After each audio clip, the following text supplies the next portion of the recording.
Time, India has time to prove that yes, Western people follow us. आप हमें follow करिए अब। जी, मैं यहाँ पर प्रियंका का प्रूफ करना चाहूँगा। प्रियंका, कहा जाता है कि योग एक संपूर्ण साइंस है, शरीर से भी जुड़ी है, आत्मा से भी जुड़ी है, आचार से भी जुड़ी है, विचार से भी जुड़ी है, व्यवहार से भी जुड़ी है, व्यक्तित्व से जुड़ी है।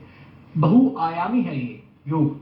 तो कैसे योग को हम अपने जीवन में ढालें, कैसे उसके अनुरूप हम वो खुद को तैयार करें? जी, आपने बिल्कुल सही कहा है।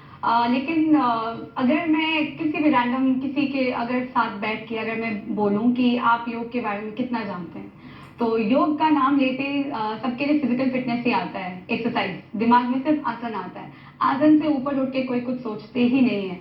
इनफैक्ट योगा के ही लाइक 5 जो कहते हैं हम लोग लेयर कहते हैं, राज yoga, bhakti yoga, hatha yoga, like there are many. But जब भी मैं योगा का नाम लेती हूँ तो एक पिक्चर बन के आता है किसी आसन में कि कोई एक आसन में खड़ा है। एक चीज आप अगर मैं कहूँ तो इसको सिर्फ फिजिकल से हटके आप मेंटल वे में भी लेके जाएं, इसको स्पिरिचुअली भी अपने अंदर आप डालें।